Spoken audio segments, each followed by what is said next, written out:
Le risque n'est pas la vérité. Parce que vous savez pourquoi? Vous savez quoi? Et beaucoup de gens se trompent. J'entends souvent dire le professeur Ismaël Madior Fall a dit ça ou tel professeur a dit ça.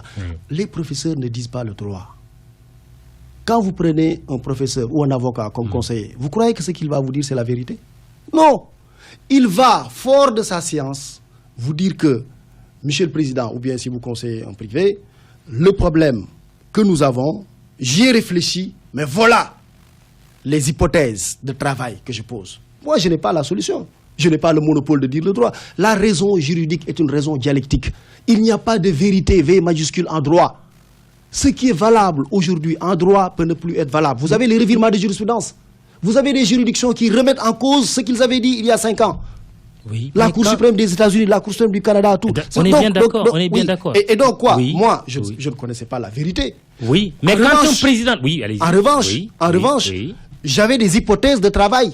Oui. Une des hypothèses de travail, c'était justement que le Conseil constitutionnel dit non. Mais attendez, ça ne s'est jamais fait nulle part. Et l'autre hypothèse? Un président de la République ne peut pas se lever parce qu'il croit que le mandat lui appartient et décider de diminuer son mandat. Et demain, un autre peut encore le faire. Un autre peut couper son mandat. D'ailleurs, le Conseil constitutionnel ici se réfère à l'histoire constitutionnelle du Sénégal. Sauf que la façon dont vous le dites, professeur, vous permettez... Deuxième hypothèse, oui. c'était que le Conseil constitutionnel dise, à la lumière des principes généraux du droit, à la lumière de quelques exemples, parce que dans l'histoire constitutionnelle du Sénégal, c'est difficile de trouver des exemples, le président de la République peut, s'il l'estime nécessaire, diminuer, à appliquer la réduction du mandat au mandat en cours. C'était possible que le Conseil constitutionnel le dise. Mais moi, comment je peux savoir, moi, je n'ai pas la science infuse, pour savoir ce que le Conseil constitutionnel va forcément dire? Quelle est l'hypothèse qui avait emporté votre adhésion, votre conviction entre les deux?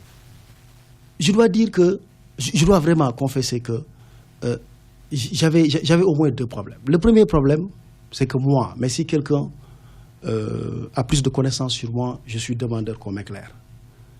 Je n'avais jamais vu dans l'histoire constitutionnelle et politique du monde que je crois un peu connaître, parce que moi je suis un comparatiste en droit constitutionnel, je n'avais jamais vu un tel cas. Il n'y avait pas de précédent. Je n'ai jamais vu dans un pays où un président a dit je vais réduire mon mandat et l'appliquer au mandat en cours. Je ne l'avais jamais vu. Oui, mais le président, lui, l'a dit. Le président, lui, l'a dit. Le président que vous conseillez, l'a dit, et l'a répété. Moi, j'ai dit, donc, moi, je n'en connais pas. Je ne connais pas de précédent, donc je ne sais pas quelle est l'ingénierie qui a été utilisée pour régler ce problème. Je ne le sais pas. Et donc, qu'est-ce qu'on doit faire? On est dans un pays où il y a une juridiction qui est habilitée à dire le droit. Il faut la saisir. C'est cette juridiction qui est capable de délivrer ce qui est la vérité. Parce qu'autrement, ce qui va se passer, c'est quoi? C'est qu'Ismaël Madior Fall va juste donner une opinion, un avis.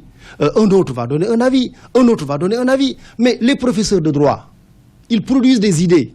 Ils produisent la pensée. Ils produisent la doctrine. Mais encore une fois, Mamadou, quand vous êtes dans une république, dans un état de droit, le dernier mot revient à qui? Le dernier mot revient au juge. Ni au président de la République, ni au professeur de droit. Le dernier mot revient au juge. Donc moi, je n'avais jamais vu ça, mais j'avais dit que... Où mettez-vous le peuple? Il faut consulter. Où mettez-vous le peuple? Non, attention. Le dernier mot revient au juge sur les querelles juridiques. Parce que sur la rétroactivité... Mais sur la décision, c'est le peuple, évidemment. Oui, c'est le peuple. Pourquoi? Oui, Pourquoi on n'est pas allé... Parce qu'en réalité, le peuple sénégalais aurait pu trancher cette question. Le peuple doit toujours trancher une question dans le respect de la norme fondamentale qu'il s'est donnée. Sinon, il faut déchirer la norme fondamentale. Si le peuple peut tout faire, ça décide demain par exemple... Non, ce n'est pas une question que le peuple peut tout faire. Oui. Il faut demander au peuple ce qu'il pense. Le peuple peut tout faire, tout décider, tout acter, dans le respect de la norme fondamentale. Dans le respect de la norme fondamentale. C'est-à-dire que même la volonté du peuple est encadrée par ce texte. Pourquoi en réalité ce texte encadre? Parce que c'est le texte qu'on s'est librement donné. On se l'est librement donné. Personne ne vous l'a imposé, ce texte-là. Mais une fois qu'il y a... Par exemple, le peuple ne peut pas se lever et dire nous ne sommes pas contents à l'Assemblée nationale, donc les députés doivent démissionner. Non. Même si les députés déconnent, mais ils ont quand même un mandat représentatif. Donc oui, je suis d'accord avec vous quand vous dites que le peuple est souverain, le peuple doit décider. Oui. Mais c'est dans le respect de la norme fondamentale. C'est ça. Alors, vos collègues professeurs de droit ont eu à faire un manifeste en disant, justement sur le principe même de la non-rétroactivité, que le Conseil constitutionnel est allé au-delà de ce qui lui était permis, parce qu'en réalité, le constituant ou le législateur peut bien prévoir qu'une loi nouvelle rétroagit. C'est écrit où? Peut rétroagir. C'est écrit où? C'est écrit où? Justement, c'est ce que soutiennent vos collègues. Je vous pose la question, qu'est-ce que vous répondez? Non, mais moi je veux bien. Répondez à la question. Non, c'est-à-dire que moi, mon problème, c'est que... et c'est pour ça, d'ailleurs, que sur cette décision du Conseil, c'est dommage, parce que la décision est tellement riche, parce que ce qu'on dit là, ce n'est pas le plus important dans la décision. La décision est très intéressante, parce que le Conseil accepte de se prononcer sur le contrôle d'un projet de révision de la Constitution. J'ai entendu certains dire d'ailleurs que non, le Conseil devait se déclarer incompétent. Mais ce n'est pas juste. Pourquoi? Parce que, le Conseil constitutionnel l'a déjà fait en 2000. On l'avait saisi. C'est vrai qu'en 2000, c'était sur un projet de révision. Mais ensuite, le Conseil constitutionnel peut librement décider d'étendre ou de réduire son champ de compétences. Nous, professeurs de droit, on disait jusque-là que le Conseil avait une conception minimaliste de son champ de compétences. En droit comparé, vous avez des juridictions constitutionnelles qui se déclarent compétentes pour juger de la constitutionnalité des lois constitutionnelles. Alors, je vous cite le passage dans le manifeste des 45. En tout état de cause, le Conseil constitutionnel rendant son avis vient de créer une nouvelle règle de droit consistant à dire qu'une loi ne peut pas prévoir sa propre rétroactivité. On ne lui connaissait pas un tel pouvoir. Si le juge est dans son ontologie un faiseur de système, le Conseil constitutionnel sénégalais n'en a pas fait ici la démonstration. Voilà, je cite le texte. Le Conseil constitutionnel n'a jamais parlé d'ailleurs de rétroactivité. Le mot n'existe pas dans la Constitution, dans leurs décisions. Jamais. Je me demande même, ceux qui ont lu, où est-ce qu'ils ont sorti le mot? Vos collègues sont nuls? Non, je ne peux pas dire ça. Moi, je suis respectueux de mes collègues. Je suis professeur de chaire, j'ai plafonné à l'université, j'ai fait des publications, mais je respecte tout le monde. Je considère que les universitaires sont d'égale dignité. Donc je ne peux pas dire qu'ils sont nuls. Mais je dis, dans la décision du Conseil constitutionnel, le mot rétroactivité n'existe pas, déjà. Le Conseil constitutionnel a emprunté un autre raisonnement. Oui. C'est les principes de l'application de la loi dans le temps, etc. Mais il ne parle pas de rétroactivité, ça n'existe pas. Ensuite, une juridiction constitutionnelle dans un pays, mais il faut toujours distinguer. Dans l'histoire des démocraties, il y a ce qu'on appelle les compétences formelles, c'est les compétences minimales qu'on donne à une juridiction constitutionnelle. Il y a ce qu'on appelle les compétences conquises, les compétences arrachées. Moi, pendant longtemps, notamment dans mes ouvrages que vous citez, j'ai été critique avec le Conseil constitutionnel, en disant qu'il a une conception minimaliste de son champ de compétences, qu'il n'élargissait pas le bloc de constitutionnalité, qu'il était trop timoré. Voilà que le Conseil constitutionnel, ici, montre une audace, se prononce sur une question, et on dit non, il devait se déclarer incompétent. Non, j'ai dit, il y a quand même un problème. C'est que l'histoire des juridictions constitutionnelles, c'est ça, Mamadou. C'est que dans une démocratie, quand il y a des controverses, quand il y a des malentendus, quand il y a de la polémique, mais sur des questions de droit, encore une fois, c'est la juridiction constitutionnelle qui doit trancher. Et alors, ici, elle a tranché. Voilà pourquoi, au fond, la distinction décision-avis, à mon avis, on peut la faire. J'ai même dit que voilà, c'est un peu de la coquetterie juridique. Mais ce qui est important, au fond, Mamadou, c'était quoi? C'est pas l'appellation, c'est pas tant l'appellation, c'est le contenu. Le contenu, la substance de la décision. Et dans le contenu, je ne sais pas si vous avez eu l'occasion de lire la décision. Le style de la décision est un style impératif. Le président de la République envoie un projet de révision. Le Conseil, la juridiction constitutionnelle du pays, gardienne de l'ordre démocratique et gardienne d'ailleurs de la Constitution, gardienne juridictionnelle de la Constitution, dit le texte est conforme, mais telles dispositions ne sont pas conformes à la Constitution et doit être supprimée. Le président de la République dit oui, vous avez dit que ça doit être supprimé, mais moi je ne supprimerai pas ça. J'ai dit quand même, bon, moi je pense que par rapport à l'état de droit, ça pose problème. Que le président de la République... Maintenant, moi, je l'ai compris. Parfait. Je n'aurais pas eu de problème. Si le Conseil constitutionnel avait dit non, monsieur le Président, nous avons regardé cette décision, mais nous n'y avons pas vu beaucoup de problèmes. Bon, il y a tel problème, mais vous avez le loisir de le faire trancher par le peuple ou bien de le reformuler. Mais il dit, cette disposition menace la sécurité des institutions au Sénégal. Parce que la menace la sécurité juridique et doit être supprimée du texte. Est-ce que cela n'a pas été fait exprès de mal rédiger cette disposition, professeur Ismaël Madior Fall? Parce que je ne suspecte pas, je pose une question. Non, je ne dis pas le Conseil constitutionnel. Oui. Je parle de celui qui a saisi le Conseil constitutionnel.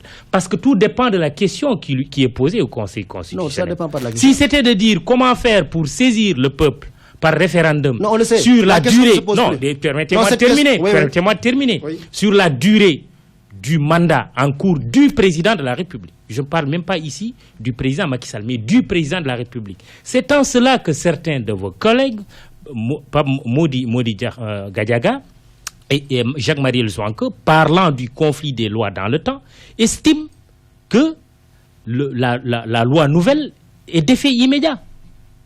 Qu'autrement dit, on peut bien réduire le mandat en cours du président de la République.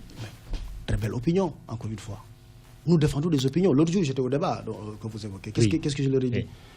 J'ai dit, moi, je loue la contradiction. Oui. Je suis venu pour faire l'apologie de la contradiction. Oui.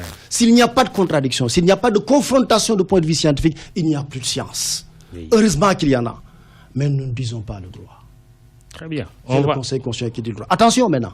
Si le Conseil constitutionnel dit le droit, les professeurs d'université ont la liberté de critiquer les décisions dans le cadre de revues scientifiques ou de colloques ou tout ça. On peut les critiquer, attention. Mais ça s'impose au pouvoir public et aux autorités juridictionnelles. Alors, évoluons. Pourquoi l'article 103 n'a pas été utilisé? Pour une raison très simple. Ouais. Deux raisons au moins. Premièrement, encore une fois, les rédacteurs de la Constitution de 2001 ont introduit dans la Constitution une deuxième procédure de révision de la Constitution. Vous savez, pendant longtemps, là aussi, encore une fois, restons dans la Constitution de 103, parce que les gens vont encore dire volte-face. Dans la Constitution de 103, il y avait une seule procédure pour réviser la Constitution. Article 89. Il n'y en avait pas une deuxième. Une seule. En 2001, les rédacteurs introduisent une deuxième. Le président de la République peut soumettre tout projet de loi constitutionnelle au peuple. Deuxième procédure de révision de la Constitution. D'ailleurs, ça pose problème, parce qu'il n'y en avait qu'une seule. Appelé d'ailleurs de la révision. Ici, on introduit une deuxième. Parce que maintenant, ça veut dire quoi? Ça veut dire que maintenant, pour réviser la Constitution, le président n'a plus besoin de passer par l'article 103. Et il n'y a pas de hiérarchie entre les deux procédures. Les deux procédures sont pareilles. Donc, on a introduit dans la Constitution une deuxième procédure de révision de la Constitution. Ça veut dire quoi? Ça veut dire que sous 63, le président aurait pu ne pas peut-être faire ce qui a été fait. Mais là, ils l'ont introduit. Deuxième procédure, deuxième voie de révision de la Constitution, qui est là. Deuxièmement, encore une fois, moi, quand le président de la République me pose cette question, je lui donne des hypothèses de travail. Mais mes hypothèses de travail ne sont pas la vérité. Pour savoir quelle est l'hypothèse de travail qui est valable, comment il doit faire? J'ai discuté avec mon conseil, il m'a donné des hypothèses de travail. Quelle hypothèse je dois choisir? Qui doit-il saisir? Qui doit-il saisir pour vérifier la validité de ces hypothèses? C'est le juge constitutionnel. Et 103 ne permet pas de passer par le juge constitutionnel. C'est 51 qui permet au président de lui dire ce que vous voulez faire ne pose pas problème par rapport à la Constitution du Sénégal, ou ce que vous voulez faire pose problème par rapport à la Constitution du Sénégal. Et s'il avait choisi l'article 103, il avait plus de chance de saisir directement le peuple. Absolument, avec le risque, en complicité avec le peuple de violer la Constitution. Ah ouais? Oui. Comment? Mais 103, ça veut dire que donc, il va directement s'adresser au peuple. Alors que la Constitution prévoit elle-même, l'article 103 prévoit elle-même quoi? L'article 103 L'application rétroactive de la durée du mandat. Je ne comprends pas en fait, je ne comprends pas quand vous dites avec le risque de violer la Constitution. D'autant plus c'est la Constitution elle-même qui prévoit la voie de l'article 103. Mais avec le risque de violer la Constitution, parce que là par exemple, le Conseil a dit que la disposition transitoire qu'on avait mise violait la Constitution. Ça veut dire quoi? Ça veut dire là c'est maintenant qu'on peut le dire. Non, attention, j'ai dit il ne faut pas présumer. Je suis d'accord, mais il a eu l'occasion de le dire. Avec 103, parce qu'on lui a donné l'occasion. Très bien. Avec 103, voilà, là, très bien. La réponse est là. Le président de la République est passé par l'article 51 pour permettre au Conseil de se prononcer sur la certification juridique de ce qu'il voulait faire. Très bien.